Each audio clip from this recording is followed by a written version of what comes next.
Hello friends, स्वागत है आपका हमारे चैनल झारखंड स्टडी 99 पर।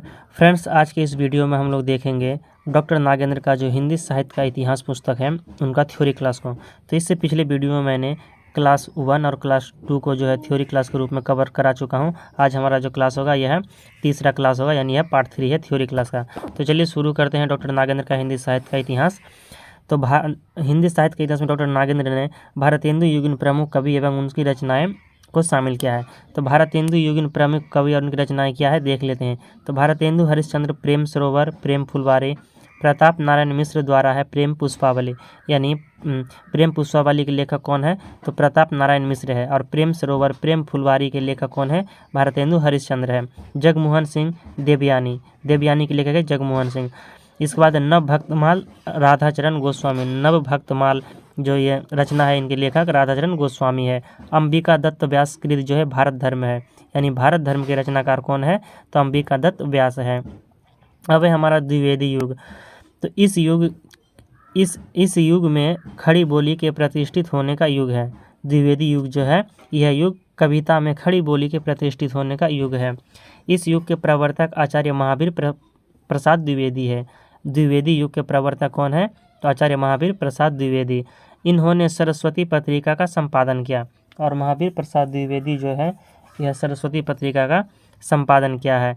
इस काल में प्रबंध काव्य भी पर्याप्त संख्या में लिखे गए हैं। अनेक कवियों ने ब्रज भाषा छोड़कर खड़ी बोली को अपनाया। इस काल में खड़ी बोली को ब्रज भाषा के समक्ष काव्य भाषा के रूप में प्रतिष्ठित किया गया है। साथ ही विकसित चेतना के कारण नई कविता नई भूमि पर प्रतिष्ठित हुई। अब है द्विवेदी युगीन काव्य की विशेषताएं। तो द्विवेदी युग की काव्य की जो विशेषताएं हैं, क्या क्या विशेषताएं हैं तो देशभक्ति है, अंधविश्वास तथा रूढ़ियों का विरोध, वर्णन प्रधान कविताएं। तो इसमें जो द्विवेदी युग काल की विशेषताएं में पहला है देशभक्ति। तो द्विवेदी युग में देशभक्ति को व्यापक आधार मिला। इस काल में देशभक्ति विषयक लघु एवं दीर्घ कविताएं लिखी गई। अंधविश्वास तथा रूढ़ियों का विरोध, इस काल की कविताओं में सामाजिक अंधविश्वासों और रूढ़ियों पर तीखे प्रहार किए गए। वर्णन प्रधान कविताएं में वर्णन प्रधानता इस युग की कविताओं की विशेषता है। मानव प्रेम है। अब द्विवेदी युगीन कविताओं में मानव मात्र के प्रति प्रेम की भावना विशेष रूप से मिलती है। प्रकृति चित्रण, इस युग के कवियों ने प्रकृति के अत्यंत रमणीय चित्र खींचे हैं। प्रकृति का स्वतंत्र रूप में मनोहारी चित्रण मिलता है। द्विवेदी युगीन प्रमुख कवि एवं उनकी रचनाएं निम्नलिखित है। तो मैथिली शरण गुप्त, पहला तो आपको याद कर लेना है कि ये जो कवि है मैथिली शरण गुप्त, राम नरेश त्रिपाठी, माखन लाल चतुर्वेदी, महावीर प्रसाद द्विवेदी और अयोध्या सिंह उपाध्याय हरिऔंध, ये सभी जो है द्विवेदी युगीन प्रमुख कवि है, यानी द्विवेदी युग के कवि हैं। तो पंचवटी, जयद्रथ वध और साकेत के रचनाकार कौन है मैथिली शरण गुप्त है, जो द्विवेदी युगीन कवि है। स्वप्न पथिक और मिलन के लेखक राम नरेश त्रिपाठी है। समर्पण और युग चरण के लेखक माखन लाल चतुर्वेदी हैं। काव्य मंजूषा और सुमन के लेखक महावीर प्रसाद द्विवेदी हैं। अब अयोध्या सिंह उपाध्याय हरिऔंध, जिसे हरिऔंध के नाम से जानते हैं। प्रिय प्रवास और रस कलश, इनके लेखक अयोध्या सिंह उपाध्याय है। प्रिय प्रवास के लेखक अयोध्या सिंह उपाध्याय और राम रस कलश के लेखक है अयोध्या सिंह उपाध्याय है।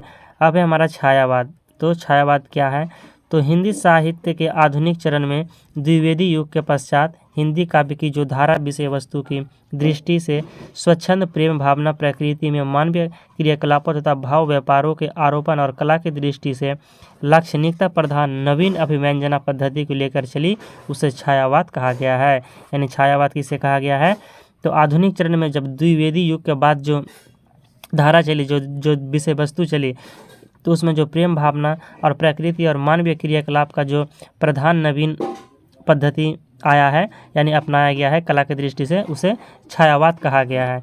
अब डॉक्टर नागेंद्र के अनुसार स्थूल के प्रति सूक्ष्म के विद्रोह को छायावाद माना जाता है। डॉक्टर नागेंद्र के अनुसार जो है स्थूल के प्रति सूक्ष्म के विद्रोह को छायावाद माना जाता है। प्रकृति पर चेतना के आरोप को भी छायावाद कहा गया है, और प्रकृति पर चेतना के आरोप को भी छायावाद कहा गया है। आचार्य रामचंद्र शुक्ल ने प्रस्तुत के स्थान पर उसकी व्यंजना करने वाली छाया के रूप में अप्रस्तुत कथन को छायावाद माना है। जयशंकर प्रसाद के अनुसार छायावादी कविता वाणी का वह लावण्य है जो स्वयं में मोती के पानी जैसी छाया तरलता और युवती के लज्जा भूषण जैसी श्री से संयुक्त होता है। यह तरल छाया और लज्जा श्री ही छायावादी कवि की वाणी का सौंदर्य है। और यह जो लज्जा और छाया है, यह छायावादी कवि की वाणी का सौंदर्य है। किसके अनुसार? तो जयशंकर प्रसाद के अनुसार। जयशंकर प्रसाद के अनुसार छायावादी कविता वाणी का वह लावण्य है जो स्वयं में मोती के पानी जैसी छाया, तरलता और युवती के लज्जा भूषण जैसी श्री से युक्त होता है। यह तरल छाया और लज्जा श्री ही छायावादी कवि की वाणी का सौंदर्य है। छायावादी काव्य की विशेषताएं निम्नलिखित है। अब है छायावादी काव्य की क्या क्या विशेषताएं हैं। तो छायावादी काव्य की विशेषताएं में व्यक्ति की प्रधानता है। इसके बाद है श्रृंगार भावना। तो व्यक्ति की प्रधानता में छायावाद में व्यक्तित्व भावनाओं की प्रधानता है। वहाँ कवि अपने सुख दुख एवं हर्ष शोक को ही वाणी प्रदान करते हुए खुद को अभिव्यक्त करता है।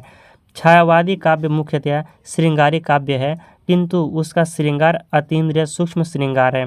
छायावाद का श्रृंगार उपभोग की वस्तु नहीं, अपितु कौतूहल और विस्मय का विषय है। उसकी अभिव्यंजना में कल्पना और सूक्ष्मता है।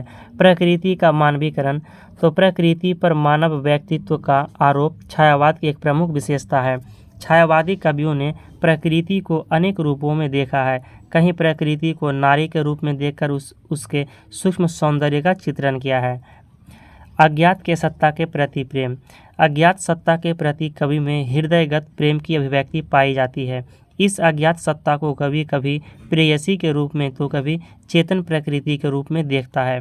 छायावाद की यह अज्ञात सत्ता ब्रह्म से भिन्न है। नारी के प्रति नवीन भावना। तो छायावाद में श्रृंगार और सौंदर्य का संबंध नारी से है। रीतिकालीन नारी की तरह छायावादी नारी प्रेम की पूर्ति का साधन मात्र नहीं है, वह इस पार्थिव जगत की स्थूल नारी न होकर भाव जगत की सुकुमार देवी है। अब इसके तथ्य को जान लेते हैं। तो जयशंकर प्रसाद छायावाद के प्रतिनिधि कवि हैं। छायावाद काव्य के प्रतिनिधि कवि कौन है? तो जयशंकर प्रसाद है। छायावाद की त्रयी प्रसाद, पंत और निराला है। छायावाद के तीन प्रणेता कौन है? तो प्रसाद, पंत और निराला। प्रसाद अर्थात जयशंकर प्रसाद, पंत यानी सुमित्रानंदन पंत और निराला यानी सूर्यकांत त्रिपाठी निराला है। ये छायावाद के त्रयी हैं। छायावाद के प्रमुख कवि एवं उनकी रचनाएं निम्नलिखित है। तो छायावाद के कवि और उनकी रचनाएं क्या है, इसे देख लेते हैं। आपको छायावाद के कवि को नाम भी याद रखना है और उनकी रचनाएं भी याद रखना है। तो पहला तो है कि छायावाद के कवि हो गया जयशंकर प्रसाद, महादेवी वर्मा, सुमित्रानंदन पंत, सूर्यकांत त्रिपाठी निराला और राजकुमार वर्मा, ये छायावाद के प्रमुख कवि है। तो जो कामायनी, आंसू, लहर, इनके रचनाकार है जयशंकर प्रसाद। निर्जा, निहार, रश्मि, सांध्य गीत, इनके रचनाकार है महादेवी वर्मा। और पल्लव, गुंजन, ग्रंथि और वीणा, इनके रचनाकार है सुमित्रानंदन पंत। पल्लव के लेखक सुमित्रानंदन पंत है। गुंजन, ग्रंथि और वीणा के लेखक सुमित्रानंदन पंत हैं। अनामिका, गीतिका और परिमल के लेखक सूर्यकांत त्रिपाठी निराला है। आकाश गंगा के लेखक रामकुमार वर्मा, निशीथ के लेखक रामकुमार वर्मा और चित्ररेखा के जो लेखक है रामकुमार वर्मा है। चित्ररेखा के रामकुमार वर्मा। रहस्यवाद में है कि हिंदी कविता में रहस्यवाद का काल निर्धारण करना कठिन है। हिंदी कविता में जो है रहस्यवाद का काल का जो है निर्धारण करना कठिन है, क्योंकि रहस्यवाद सृष्टि के आरंभ से ही कवियों को प्रिय रहा है। रहस्यवाद जो है सृष्टि के आरंभ से ही कवि को प्रिय रहा है। वेदों में उषा, मेघ, सरिता आदि के वर्णन में अव्यक्त परमात्मा के स्वरूप को लक्षित किया गया है। यह प्रकृति और जगत ही रहस्यमय है। कण कण में परमात्मा के होने का आभास ही रहस्यवाद है। आचार्य रामचंद्र शुक्ल के अनुसार चिंतन के क्षेत्र में जो अद्वैतवाद है, भावना के क्षेत्र में वही रहस्यवाद है। जहाँ कवि इस अनंत परम तत्व और अज्ञात प्रियतम को आलंबन बनाकर अत्यंत चित्रमयी भाषा में प्रेम की अनेक प्रकार से अभिव्यंजना करता है, वहाँ रहस्यवाद है। रामचंद्र शुक्ल ने रहस्यवाद को भारतीय साहित्य की विशिष्ट उपलब्धि माना है।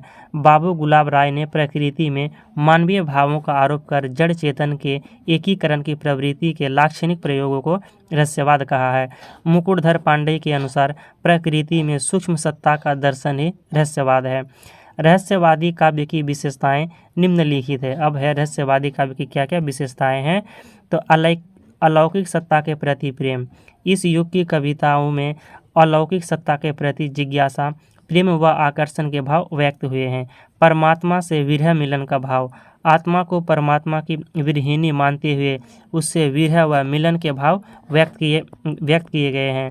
जिज्ञासा की भावना, तो इसमें जो है सृष्टि के समस्त क्रियाकलापों तथा अदृश्य ईश्वरीय सत्ता के प्रति जिज्ञासा के भाव प्रकट किए गए हैं।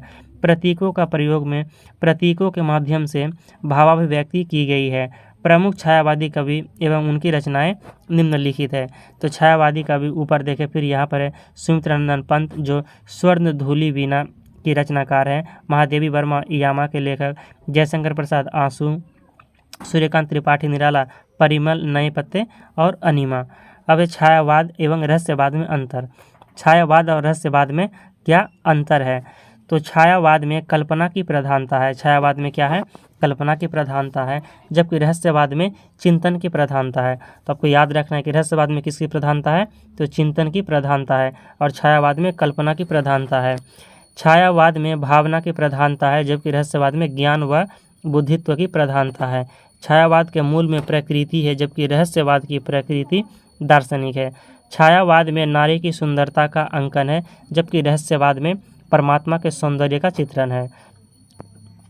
छायावाद में स्थूल के प्रति सूक्ष्म का विद्रोह हुआ है, और छायावादी जो है इसमें स्थूल के प्रति सूक्ष्म का विद्रोह है, जबकि रहस्यवाद में परमात्मा के प्रति प्रेम की भावना की अभिव्यक्ति हुई है। छठा पॉइंट है कि छायावाद में नियमबद्धता तथा मर्यादा का उल्लंघन है, जबकि रहस्यवाद में यथासंभव मर्यादा, पवित्रता तथा स्वच्छता का समावेश है। अब है हमारा प्रगतिवाद। प्रगतिवाद क्या है? तो प्रगतिवाद भौतिक जीवन से उदासीन, आत्मनिर्भर, सूक्ष्म अंतर्मुखी प्रवृत्ति के विरुद्ध प्रतिक्रिया के रूप में लोक के विरुद्ध स्थूल जगत की तार्किक प्रतिक्रिया है प्रगतिवाद। यह काव्य धारा कला की अपेक्षा जीवन को, व्यक्ति की अपेक्षा समाज को और स्वाद उन्नति की अपेक्षा सर्वानुभूति को प्रधानता देती है। प्रगतिवाद काव्य की विशेषताएं निम्नलिखित है। हमारा जो प्रगतिवाद की कविताएं हैं, काव्य हैं, इनकी क्या विशेषताएं हैं? तो शोषकों के प्रति विद्रोह और शोषितों के प्रति सहानुभूति जो है यह प्रगतिवादी काव्य की विशेषताएं हैं। प्रगतिवादी कवियों ने किसानों, मजदूरों पर किए जाने वाले पूंजीपतियों के अत्याचार के प्रति अपना विरोध व्यक्त किया है। आर्थिक व सामाजिक समानता पर बल। इस युग के कवियों ने आर्थिक एवं सामाजिक समानता पर बल देते हुए निम्न वर्ग और उच्च वर्ग के अंतर को समाप्त करने पर बल दिया गया। प्रगतिवादी कविता में नारी शोषण के विरुद्ध मुक्ति का स्वर। प्रगतिवादी कवियों ने नारी को उपभोग की वस्तु नहीं समझा, वरन उसे सम्मानजनक स्थान दिया है। नारी को शोषण से मुक्त कराने हेतु भी इन्होंने प्रयास किए हैं। इम्पॉर्टेंट पॉइंट है कि सम्मानजनक स्थान दिया गया है नारी को प्रगतिवादी कवियों ने। किस कवियों ने? तो प्रगतिवादी कवियों ने, क्योंकि उनका विषय था नारी शोषण के विरुद्ध मुक्ति का स्वर। ईश्वर के प्रति अनास्था। इस काल के कवियों ने ईश्वर के प्रति अनास्था का भाव व्यक्त किया है। वे ईश्वरीय शक्ति की तुलना में मानवीय शक्ति को अधिक महत्व देते हैं। तो ये पॉइंट आपको याद रखना है कि प्रगतिवादी कवियों ने किसको अधिक महत्व दिया है? तो ईश्वरीय शक्ति की तुलना में मानवीय शक्ति को अधिक महत्व दिया है। प्रतीकों का प्रयोग। अपनी भावनाओं को स्पष्ट अभिव्यक्ति के लिए इस काल के कवियों ने प्रतीकों का सहारा लिया है।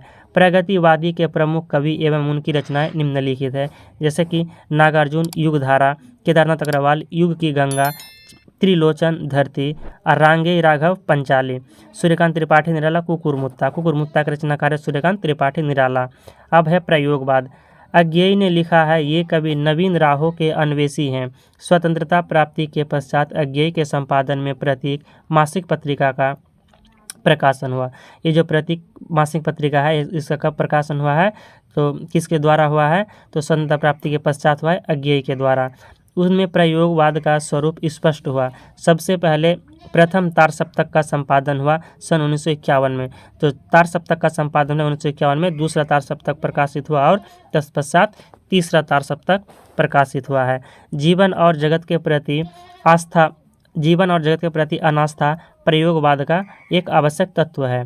जीवन जगत के प्रति अनास्था जो है प्रयोगवाद का एक आवश्यक तत्व है। साम्यवाद के प्रति भी अनास्था उत्पन्न कर देना उसका लक्ष्य है। वह कला को केवल कला के लिए अपने रचना में प्रयोग किए हैं। वह कला को केवल कला के लिए ही आवश्यक तत्व माना है। तो फ्रेंड्स, आज के इस वीडियो को यहीं पर समाप्त करते हैं। अगर आपको आज का वीडियो पसंद आए तो एक लाइक जरूर कीजिएगा और चैनल में तो सब्सक्राइब कीजिएगा। मिलते हैं नेक्स्ट पार्ट को लेकर बहुत जल्द। जय हिंद।